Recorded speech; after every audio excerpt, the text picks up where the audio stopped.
We live in a time where masculinity is shamed and men don't know what it means to be a man. As a pastor and counselor, I've spent the better part of my life equipping and training others. My goal with this show is to translate my hard-earned experience into tools and tactics to help you become stronger as a man. This is the BraveCo podcast. I'm your host, Jason Vallotton.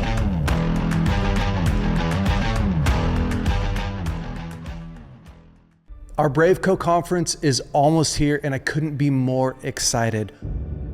I've never seen a time where it's been more important for men to rise up and take their rightful place.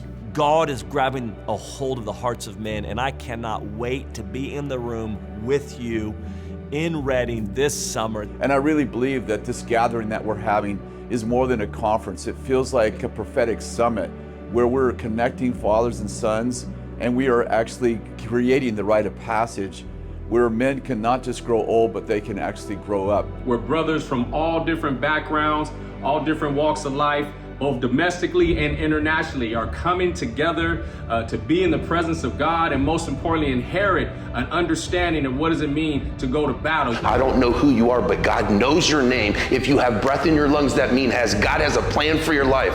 What we are starting to see is God uniting a company of men who are brave enough to bond together and to rise up to change things. There is nothing like getting into a room full of men who are going to seek the Lord and who have a desire to grow in the things of God. How good and pleasant it is when brothers dwell together in unity. And that's what I love most about this conference, is that we all come together, we all come unified, we all come with our guards down, but most importantly, we all walk away with an impartation and a breakthrough in our lives. And I think you're supposed to be there in Redding, California at Bethel Church. Join us, it's going to be amazing. I believe it's going to be a time where there's great impartation and a whole group of men will rise up in great courage to bring change and impact to the nations around us.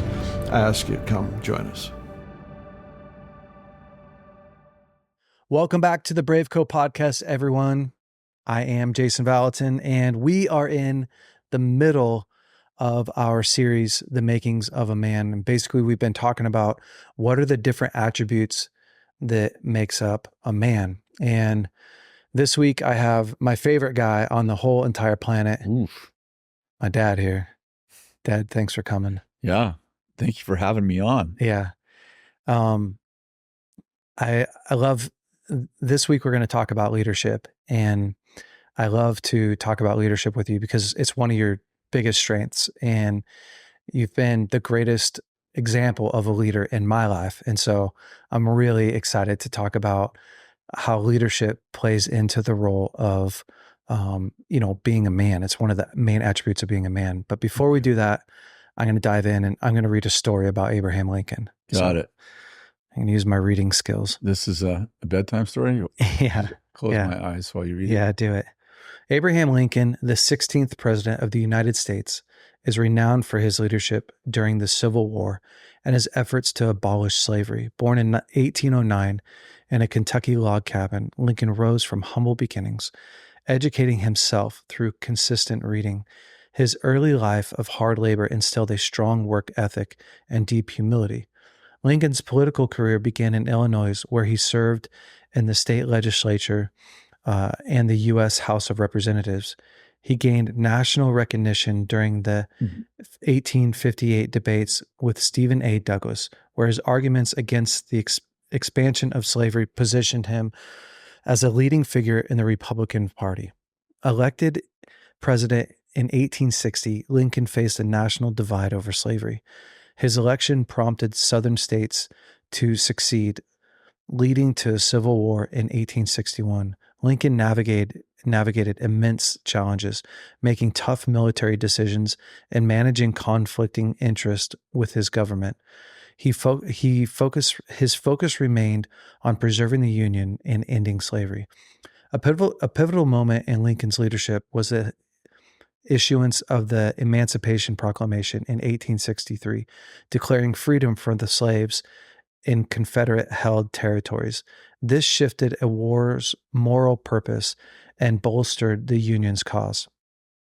In November of 1863, Lincoln delivered the Gettysburg Address, a brief but powerful speech that reaffirmed the principles of equality and democracy, emphasizing the national unity of a government of the people, by the people, for the people.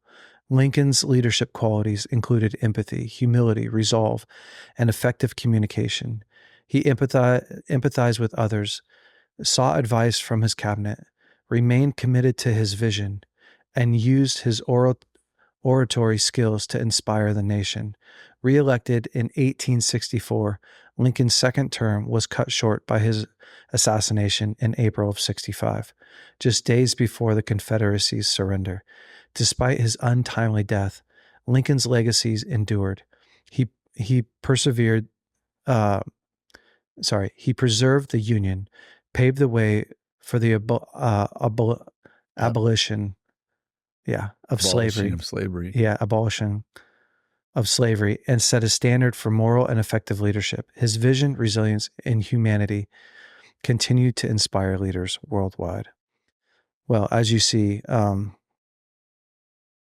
I have like a 6th grade reading level. So thanks everyone for sticking with me. You did good.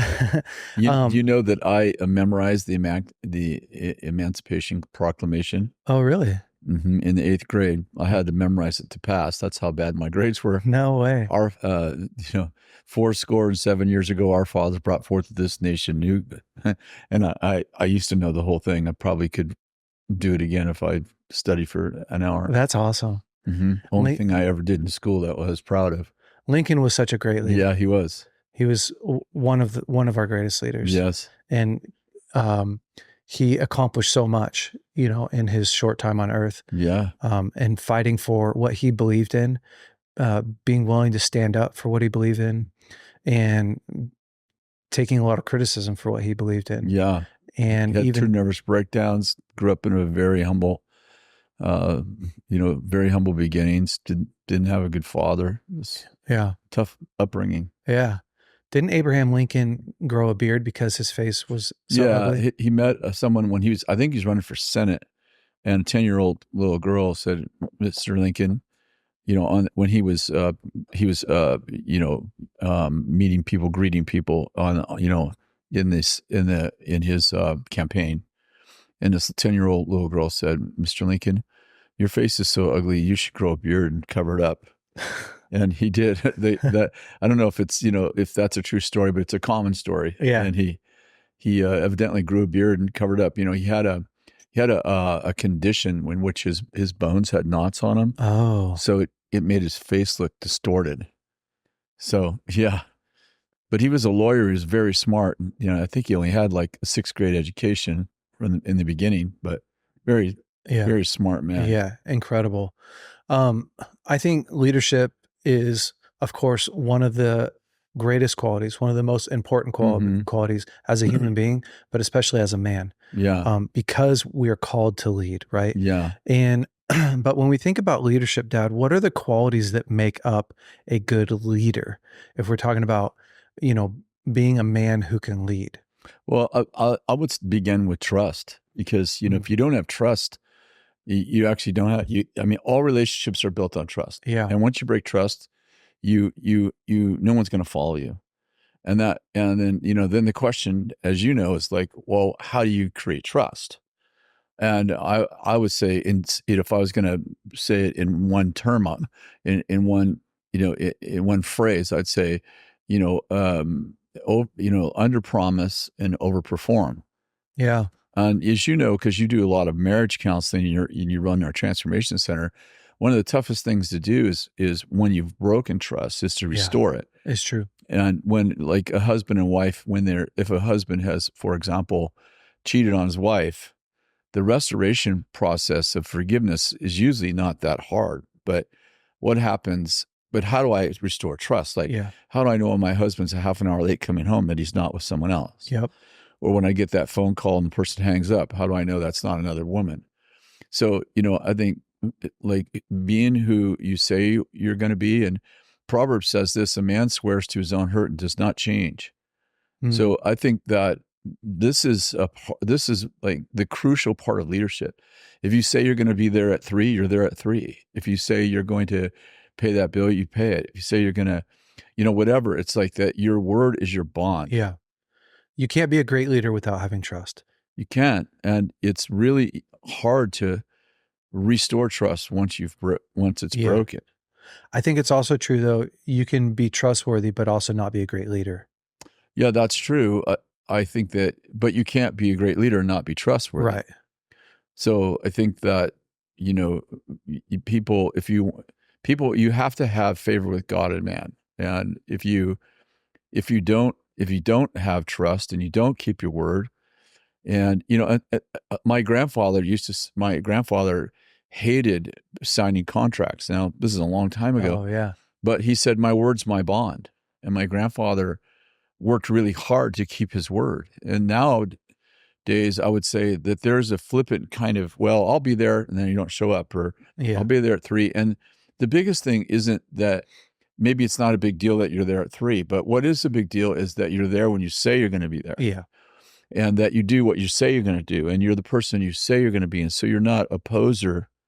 You're not an imposter, Yeah. Let's say that 2 guys have equal trust. Mm-hmm. What makes one stand out better as a leader as opposed to, one who's I think trustworthy? great leaders have a vision. Mm. And, I think it's vision that gives pain a purpose. So I think that, if the difference between maybe a good person and a good leader and a great leader is that a great leader has a vision that inspires people to sacrifice for it. Because I would say the greater the sacrifice, the clearer the vision needs to be. And I think that great leaders know, I like to say it this way, they know how to get people pregnant with a vision. They know how to impregnate people with a vision. And they're easy to follow because they're actually going somewhere. Mm. And there's clarity about their purpose, and they're not wandering the desert, trying to figure out where they're going. They have a deep sense of where they're going. Do you think some people are born with vision, and like some people are better at finding vision and some people aren't? Like, is it a personality trait or is it a skill set? Like I could think of a couple people who are real visionaries, you being one of them. Someone like Sean Foyt, he's a great visionary. Yeah, Sean's a great visionary. I would say, gosh, who else? Lou Engel's, incredible great visionary. Yeah. I think that, well, let's say this, you're always going to get better at your skills. So if you're an athlete, you're not born playing basketball. Right. If you're an athlete, you're not born playing golf or baseball or football. So it's like you might be an athlete in that you have the natural tendencies, the athleticism, the reflex reaction, the flexibility, whatever it is, the speed. Yeah. But you still have to actually learn the skill of playing basketball. Yeah, that's true. So I think that there are some things that, that I think there are people that have learned how to develop vision who it's not in their, they're not future present kind of people. Yep. They're not people who are thinking about the future, but they've developed the skill of it. I think there are other people that it's kind of in their nature to be, can I say, prophetic, in that they're always looking like, where are we going? Right. So I think it can be developed, and I think even if you have it, you still have to develop it. Yeah. And then the second thing is that I think's important is that there are people who are visionaries, but they're not good communicators. Right. Yeah. Learning how to communicate a vision is a craft. I would say,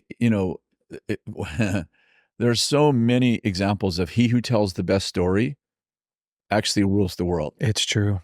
And in fact, we're starting this. We're going to in our college, we're going to actually have a course on storytelling because Bethel College. Yeah, Bethel College, because storytelling you can use it everywhere. Yeah, like from raising your children to leading your business, or or the place that you work, your employees, and helping your friends. Like storytelling is one of the ways that in my example is like one of the ways I get people pregnant. One of the ways that they are like, I am in labor for something powerful. Yeah. So I think there are people that are visionaries So I'd say there's like in our articulation here is kind of like there's people who aren't visionaries. They can learn the skill of vision. They may not be like, metaphorically speaking, they're not going to play in the NBA. They're not going to play in the NFL, but they can actually improve their skills. Yeah. And there are people who are born visionaries, but they need to develop the skill of it. Mm-hmm. And then there are people that are born visionaries that have the skill, but maybe they're not articulate, Yeah. like in actually inspiring other people towards a vision. Yeah. They themselves are after something, but they're not great at inspire others. They're like Moses and Aaron. Yeah. Moses is like, we gotta talk to Pharaoh and free these people. Yeah. But I'm not a great talker. Yeah. I need Aaron. And Aaron, Aaron. Unfortunately, wherever Aaron's going, he inspires a bunch of people, whether it's following Moses or following a golden calf. Yeah, it's true. But he's definitely articulate. Yeah. Just like real short, because we don't have to spend forever on this one attribute, but how does somebody start to build vision in their life? Because I talk to a lot of guys, a lot. Yeah. And I would say this is probably the top 3 area that they struggle at. Like that a lot of men struggle at. I don't know how to like build vision out and know how to find what I'm aiming at, that type of deal. Do you have just a couple like pro tips for that? Yeah. I mean, too, when you're around visionaries, it's easier to learn the skill of vision. Yeah. So hanging around people, like we have a close friend, Michael Clifford. That guy's like a visionary. Oh, right? yeah, he is. I mean, he's got like a new idea like every other week, Yeah. and he's good for us. He's catalytic to us. And then secondly, I think exposing yourself to things that you have a passion for, exposing yourself to it, or things that other people have a passion for that you like. If you don't have a passion, how do you find passion? It's like, well, help your friends who are passionate about something, and you'll likely get passionate about it along the way. And then I think that the third thing, which may be the most important, is actually, we say spend time with the Lord, but I mean, spend the time with the Lord, like asking questions like, Lord, I'm supposed to have a race to run and a fight to win. Yeah. I'm like, I don't even know what race I'm supposed to run or what fight I'm supposed to win. And you said, love your enemies. And I'm supposed to have some enemies, and I'm not even doing anything anybody's worth resisting. Yeah. So, I got to learn how to pick a fight. Like what am I willing to fight for? What am I willing to die for? Obviously for Jesus, but is there a specific purpose in it? And what race am I running? And I think that because we have a race to run and a fight to win, and maybe we even have a damsel to rescue, so to speak. Mm-hmm. It's like, who is that, and where are they, and what race am I in, and who am I supposed to fight? And I think a lot of us, we spend a lot of energy fighting other people's fight. Like people draw us in a fight. Social media is the greatest example of the stupidest fights in the world. Yeah. Like people are attacking me about things that I have Sure. no passion to fight that fight. Yeah. And, I love what Winston Churchill said, because Winston Churchill's a fantastic leader during wartime. And he said, if you stop to throw rocks at every dog who barks, you'll never get to your destiny. Yeah. And I feel like there's a lot of men, Jay, that they are so distracted. They're throwing rocks at this enemy and throwing rocks at that enemy. They're defending themselves against all these barking dogs. And it's like, it's a waste of time. Like interacting with people against you on social media, or interacting with, people that, don't like you. It's like, that's not your fight. Like, what fight are you in? Like, what are you called to do? What are you called to accomplish?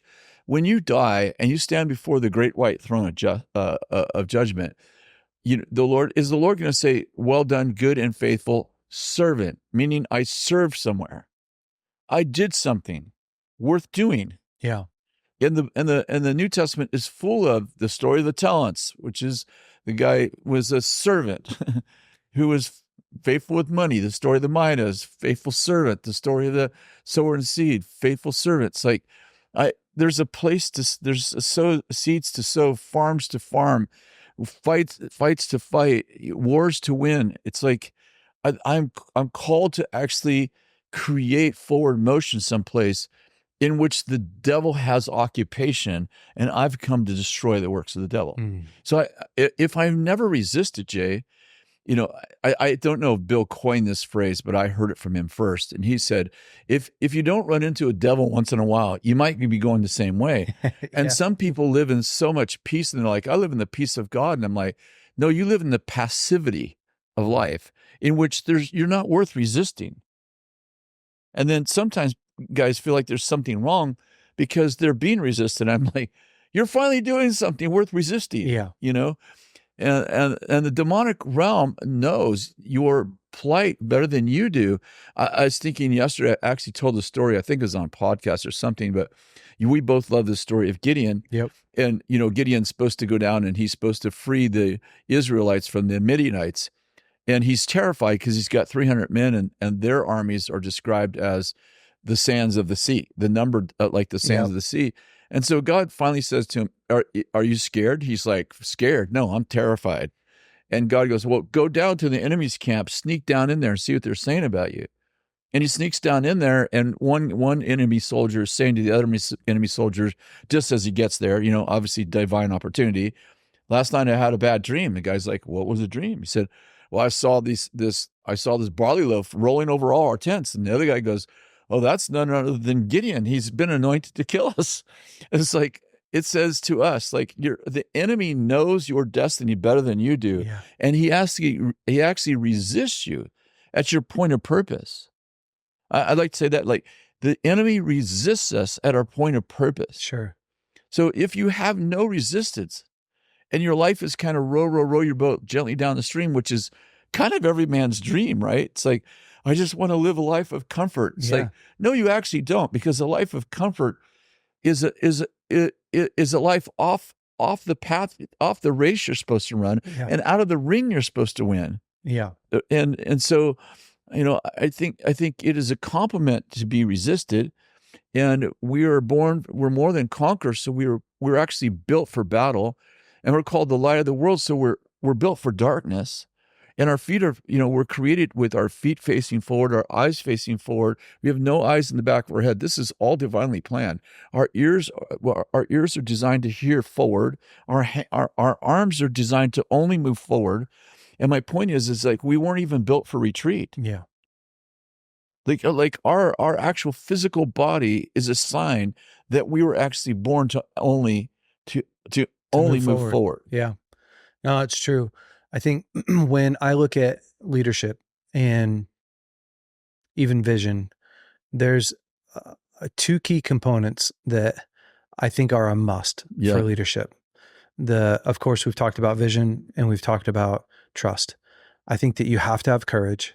You have to have courage. And you have to have grit, because the level in which you lead is often dictated by those two things: the courage that you have, right? The battle that you're willing to face, and the adversity that you're willing to stand in.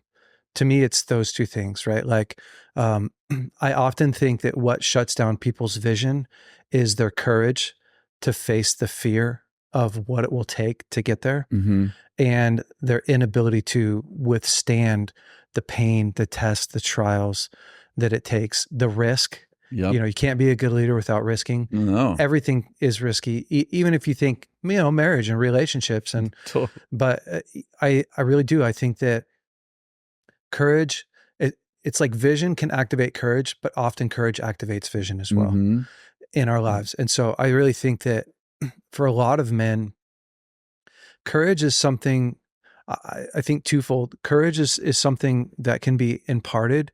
You can encourage somebody. Yeah. I can give you courage.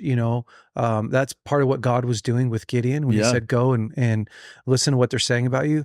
But I also think that courage is developed through, you see David goes and he fights the lion and he fights the bear. And obviously it took some courage to do those, but that gave him the courage to then, and the confidence to fight Goliath and to take you're that like, on. it's a growing thing. It's a growing thing. Yeah. And the more challenges that you face when you're younger, I think that's part of a main part of a dad's job is to actually build confidence, but courage in in their sons, right? So I've done these little things. I've done it with dad. I've watched my dad do these things. I'm inspired. That's why I think men need heroes. I looked and I've seen what my dad can do. I've seen what, Keith Alvord can do. That was one guy that I looked up to when I was a firefighter. I'm watching what he does. And although I'm scared, I'm willing to press in because I'm one of the men, right? And this is what I'm going to do. If you haven't been raised in an environment of courageous men and courageous women even, then you see yourself through your own eyes instead of through their eyes. And you see yourself as if, man, I haven't really accomplished anything. I haven't really done much. I don't know that I can do that. And it really limits. It's like it's like a governor on your vision, on your leadership, because I don't really know what I'm made of. I don't have any stories which should tell me otherwise. There's a guy named Alex Hermosi. He doesn't have great character, not a great Christian. He's a great businessman. And he says, you can only stand in a mirror for so long and say declarations and declare that I'm this person and I'm that person, I'm this person. Before you don't believe yourself, you have to actually get out and do at some point. And we love declarations. Yeah. But I also love the other side of, you have to be able to put the rubber where the road is, put your money where your mouth is, and be able to withstand, to be able to stand up. And that's something that I think every guy needs to grow in, and even check and see how much courage is my courage keeping me from being a great leader? It's my lack of courage. Is my lack of grit keeping me from being a great leader? Am I struggling in my marriage? Am I struggling leading my kids? Am I struggling in my businesses? Am I struggling leading myself because of my lack of courage or my lack of grit? I think those two things are huge. Yeah. It's, I like what you said about we have to have heroes. A simple example is if you go skydiving, and you've never done it before, you want to watch someone else jump out that plane before you. And then when someone else jumps out of that plane and you see them, they landed okay, then, it becomes like you're following the hero out, so to speak. You're like, okay, if he could do it, I can do it. Well, and you get strapped onto a person. That's right? The first time, right? Yeah, you're teamed up. So you're doing it with him. Yeah. It's Jesus' model of discipleship, right? With the disciples, he calls them and he says, come follow me. And they watch him do a bunch of miracles. Yeah. And then he sends them out. You guys go do some miracles. And then I'm going to leave you guys, they do it with him. And then he leaves them by themselves. They watch him do it. Then he watches them do it. Then they do it by themselves. And I think this is part of the reason why we need heroes. It's why you read the Abraham Lincoln story. It's like, it's why we like movies, I think men they're captivated by movies like Braveheart and Gladiator, because we all need a hero to follow. Yeah. And we need somebody who, who's already killed the lion and the bear. And I think part of the challenge that we have too is, we get in these places of like men's summits and these places where, men are killing Goliaths, but we've never killed the lion or the bear. Yeah. We haven't had a private victory, and now we're trying to have a public one. Yeah. So I think it's really important to realize, like, some of the things that we're talking about that are giants in our life would be a midget in someone else's life. Because when you start, you're killing, you're swatting mosquitoes, and you're doing things that other people aren't afraid of, but you're afraid of. And, I think you have to progress in your courage. And the other thing I want to say about courage before we move on is I am convinced that people think that courage means that I don't feel afraid. It's the opposite. And it's completely the opposite. Your sister is, leading a school as a principal and superintendent. And I watched her lead through COVID, which trying to lead an elementary school that in goes, California. Yeah, K through 8th grade in California. And I watched her through tears push forward. Yeah. I watched her through sleepless nights push forward. I was with her on late night calls, like, just reassuring her that it's going to be okay. as parents are angry with you, the government's upset with you, and the teachers are upset with you, and you can't make anybody happy. And Yeah. your sister Shannon is wired for peace. She's wired like your mom, but she became a great leader because she was forced in a situation where she had to come up with grit. Yeah. And in my mind, grit is what happens when you are afraid, but you move forward. Yeah. Like that is a grit factory. And I think that it's one of the things that I've learned, but I don't love it. I don't love to be afraid and have to move forward. No. I don't love the feeling of anxiety. Me neither. I don't love it thinking about somebody that I have to be in their office, maybe my boss or my coworker or my enemy or my whatever. And, we're going to have a hard conversation and my stomach's in knots and I'm, waking up at 4:00 in the morning thinking about, we're going to have this conversation tomorrow, but I actually have to tell the truth. And that, all of those things, what's courageous is that I do it. Yeah. And I do it enough, it becomes easier and easier. Yeah. It's real. I think the only way to not fight a giant in your life is to let passivity lead you, because every life is sprinkled with enough giants that our life was designed to make us strong, And I was thinking about a second ago when you were talking about grit, that it seems to me that grit's developed one of two ways. In the first one is I'm either led by fear or I fuel myself with like faith. And either one works, right? Like I'm so afraid of not having enough money. You're failing. Yeah. Or like I'm trying to please my dad. And so, I never quit. I just keep going. Yeah. Or I have so much vision in who God's called me to be, or so much faith in what he's doing, or, fueling yourself with vision that I'm willing to withstand. And either one works. The faith and the vision and the hope is more fun. So much better. Yeah. I'll say hope is a massive component to grit. And we see that in the study with rats, right? Do you remember that? They put them in buckets of recycling. Yeah. There's this rat experiment. Yeah. And they put them in there and they were able to swim for 15 minutes without drowning before they drowned. And then they took them out, dried them off, gave them a rest, then put them back in there. He had swam for 64 hours or something. Yeah. It's called the rat with hope. If you guys want to look it up. What's it called? The rat with hope. Yeah. And so basically the scientist concluded when he was all done, like the rats who got saved were then able to swim days longer than they were just days earlier, because they said somehow, some way, if I just keep going, I'll be saved. In our life, like, man, I guess probably a massive component to being a great leader is hope. Yeah. And I was going to say before you said that piece is that adversity is the mother of grit. Oh yeah. And I think that hope is actually the inspiration I need to get out of adversity, is that I actually do have hope. It's the fuel. Yeah. It's the lasting power.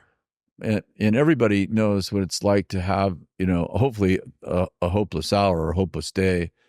But, when those days start to build up and you have days piled up on top of one another, hopelessness, that's a tough season, Yeah. Nothing feels better than like tons of hope. Yeah. Yeah. And hope's often something that we have to cultivate intentionally over and over and over again. And I found in my life that hope is something that you cultivate like a garden. Yeah. Sometimes it hits you. Sometimes you just feel hopeful. But people who live in hope, like Steve Backlund, it's a great example, probably one of the greatest hope carriers on the planet today. He really is. It's one of his messages, his key message. Yeah. He's one of those guys that has cultivated a life of hope. He's focused. It's not just that he focuses on what's good, but he spent his life developing that muscle that's now very big. Yeah. Well, thankfulness and is one of the keys to hope, that you stay thankful. And then, also testimonies, right? Yeah. Testimonies like what God's already done for me. Yeah. Is massive. And those things inspire hope. And then also being around people that are, that are hopeful. I've said this at least 100 times in the last 2 years. Show me your friends, I'll show you your destiny. Like who you hang around with. And we've said it we've kind of went around a little bit around the bush of this without saying it. But who you hang with matters so much. It does. And, it's like that birds of a feather thing flock together. It is a deterrent when we're not doing well. And then misery loves company. These are all like little idioms that we say, but they're actually a culture. Yeah. And so when I'm doing bad, it feels good to be around other people who are doing bad, right? Because it kind of makes me feel like, well, everybody's doing bad. But that is exactly how to build an ecosystem of poverty and destruction and victimization. And what I actually need is to be around people who are doing good when I'm doing bad. And the first response to that is going to make me feel a little bit like guilty. Yep. Because I want to feel like everybody's doing bad. But the side effect of being around people who are prospering or winning or pushing forward is that you either quit or you get in, you get drawn in by their momentum. Yeah. And it's very difficult. Like this is a part of grit to me. Like this is a really, like, what is grit? Well, practical part of grit is I choose to be around people who are good at what I'm bad at, who are in a good season when I'm in a bad season, who have a good attitude when I have a bad attitude, so that I can draft off their momentum. It's incredibly difficult to be around people who are doing amazing when you suck. Yeah. Incredibly difficult.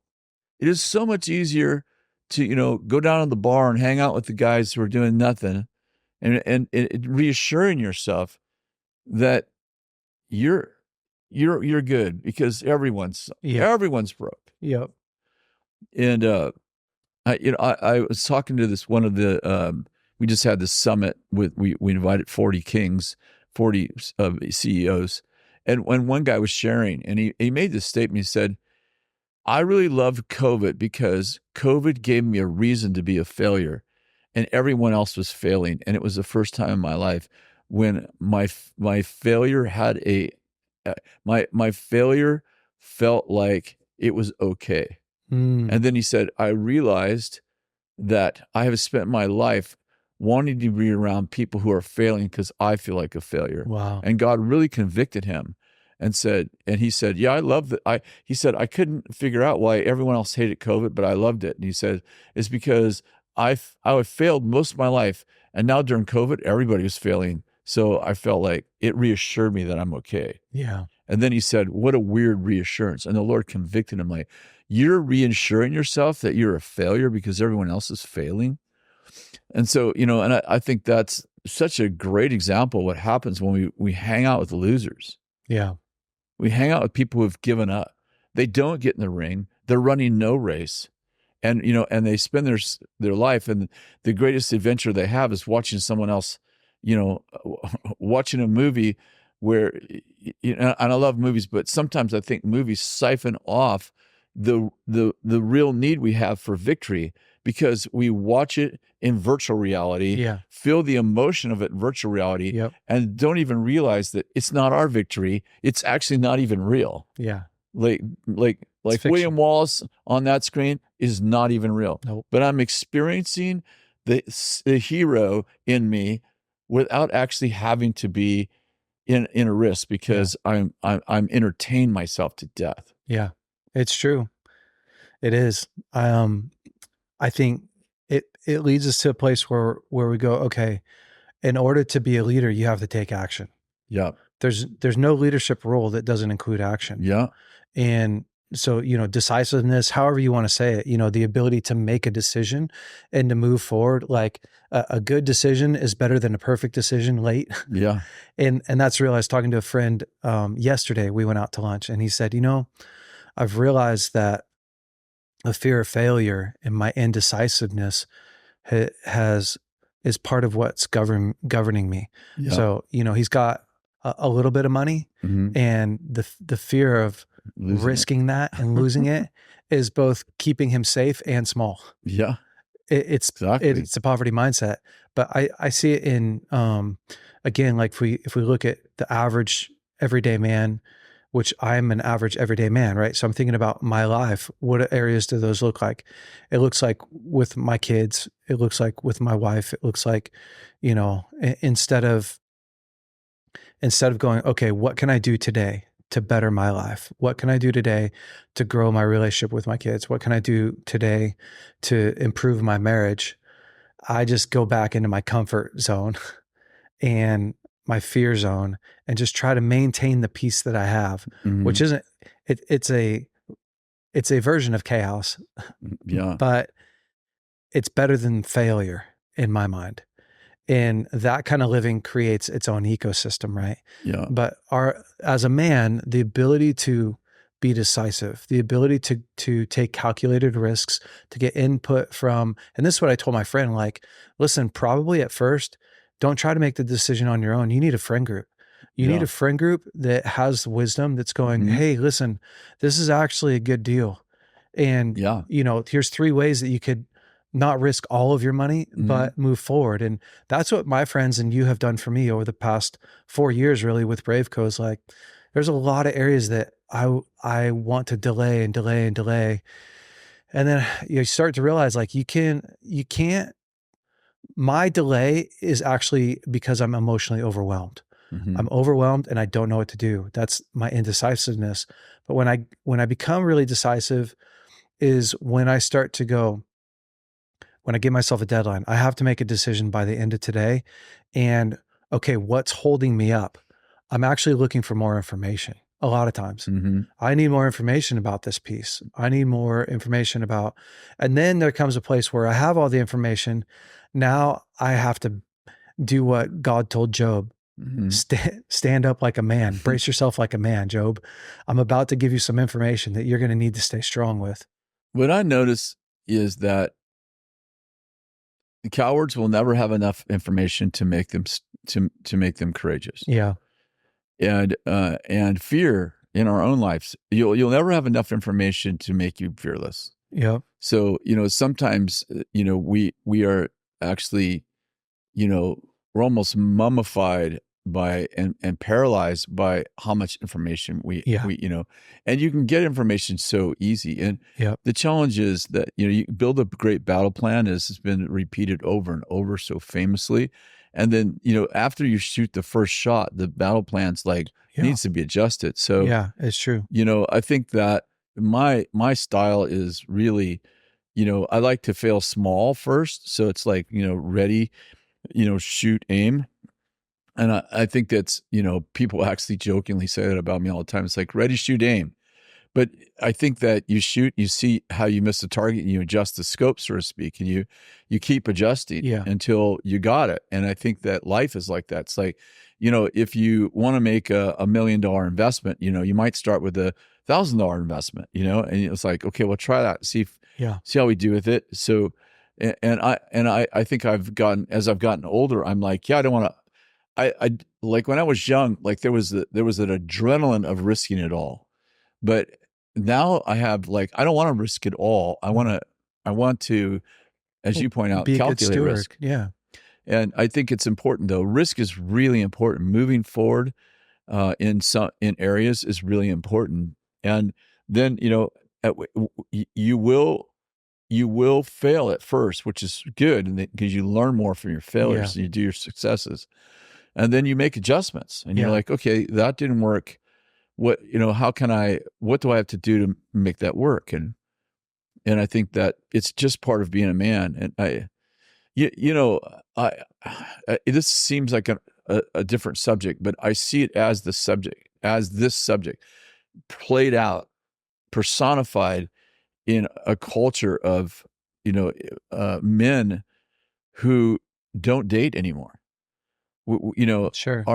Our school and our church are full of beautiful women in their 30s who've never been on a date, not because they don't want to go, but because no one's ever asked them. Or never been in a serious relationship. Never been in a serious relationship, never been on a date, never, and it's like, I've got 4 or 5 girls that assist me every day, like work for me, and they're all single, and I'm like, and they're, most of them are in their 30s. They all want to be married. Yeah. And like, I was just having a conversation yesterday with some guys, and I was like, when I was in the 6th grade, I had a girlfriend. Like, it was puppy love, of course, but Yeah. I mean, it was the culture. I never, to the day I dated your mom, like, I had a girlfriend from 6th grade on. From the time I had a sex drive, I had a girlfriend. Like, that was the culture. Yeah. And, I meet men every day of my life who are in their 30s and have never been on a date. They've never been on a date, or they've been on 2 or 3 dates, and it's like, oh, I don't know. Yeah. And I'm like, what is it? What is it about this culture that, like, doesn't want to take a risk? Like, doesn't want to, well, I don't want to be rejected. It's like, this is, man up. So, when we're talking about life as a father, I mean, you got to get married first, you got to, and I think that we live right now in to be honest, I've thought about it for years. Like, I don't understand the culture we have. And I often talk to young people, guys, I'll be like, hey, have you dated anybody? You've been in school ministry for a year. No, I can't find anybody. You can't find anybody. There's got to be 1,000 single women in our school ministry who love God and who are beautiful. Like, It's John Eldridge's quote, masculinity is not something a man's born with. yeah, It's something that's poured into him from other men. This totally. is the byproduct of not having strong, powerful role models, Mhm. leaders, mentors, brothers Totally. that are coming around other men and going, no, you can do it from a young age. Is if you don't get shown and you don't see, then, you're like the Israelites who you think that you're a grasshopper. You think that Yeah. you're small. You think you're stuck in, Numbers 11. yeah, you're exactly. stuck in this mentality that you don't have what it takes. And it's a very tough place to be. But I do think what we were talking about a second ago about taking risk and trying, there was a study that, that was done. There's a whole group of people, they split them in half. They gave they gave each person some clay, and they had 30 days to build a perfect pot of pottery, right? To throw the perfect pot. Yeah. But they could only do one.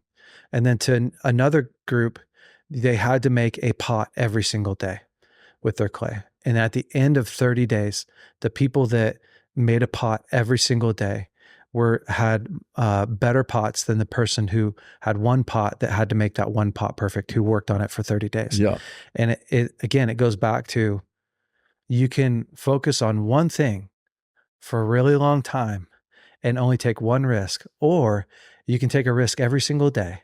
And as you go, you learn from your mistakes, right? Totally. You're going like, oh, shoot, I almost had it. And then I did this. Oh, I made it too thin. Oh, it was too thick. It cracked when I fired it. Oh, and I think that's our Totally. life. I was talking to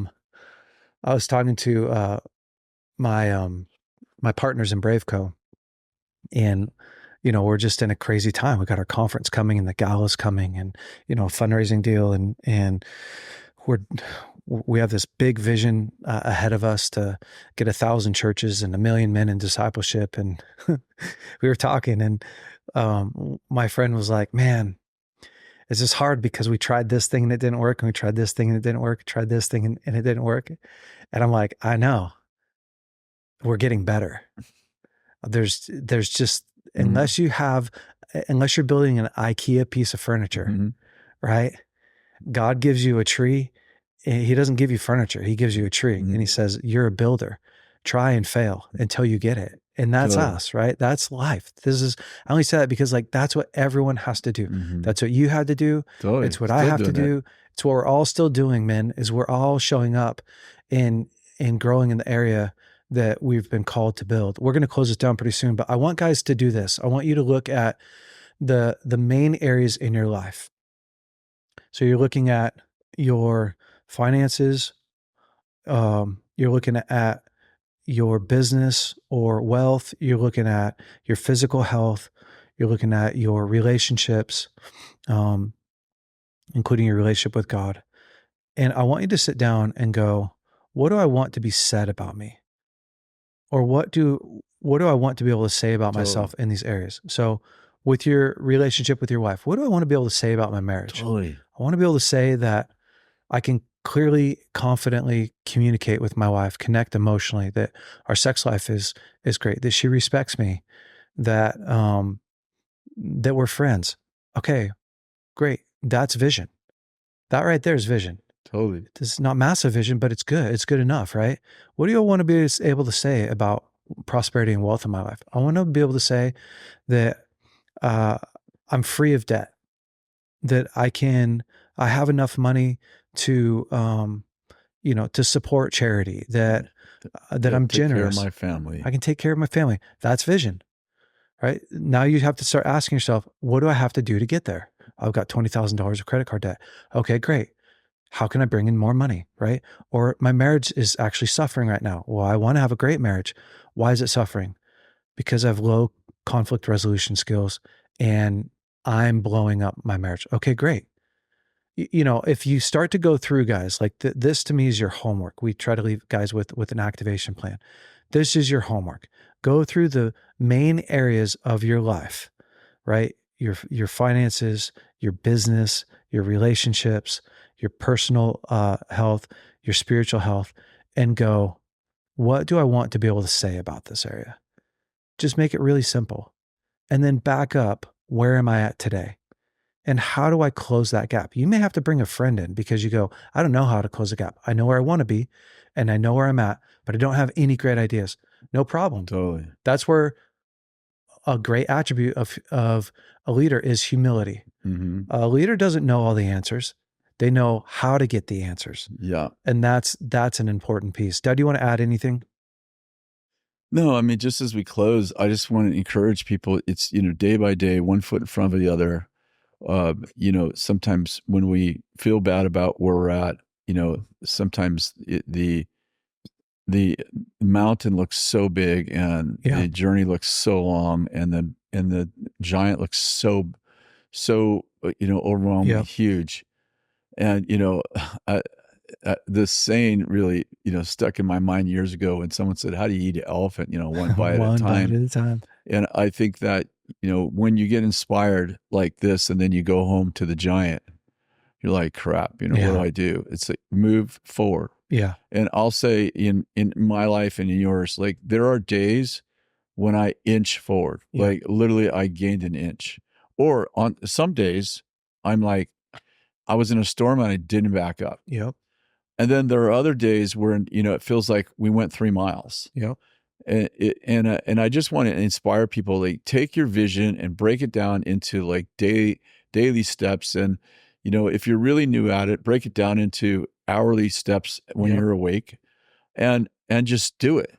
Yeah. And just do it. And I think that, if you look at this big thing, I want to have a great marriage, but my marriage sucks right now. It's like, okay, well, start somewhere. Yep. Just start somewhere. And, if you're going nowhere, you'll get there soon. Yeah.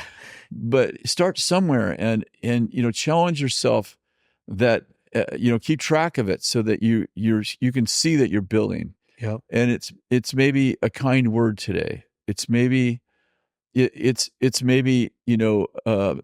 something that you've been carrying unforgiveness for, and it's like, and you're like, I want to do this amazing thing, but there's all this crap in my closet. It's like, all right, before I can build something, I have to like get this stuff out of my foundation. So, it's like, just take it a piece at a time. And I think financially the same thing. If I owe $50,000 and I owe 10 credit cards, and it's like, all right, take the least expensive credit card. Maybe I got one that has $500 on it. It's like, I'm going to pay this one off. I'm not going to try to pay off my $30,000 credit card. I'm going to pay one credit card off. Yep. And it's like I'm chipping away at it, and I'm making and momentum, as Maxwell says, like momentum is like a miracle.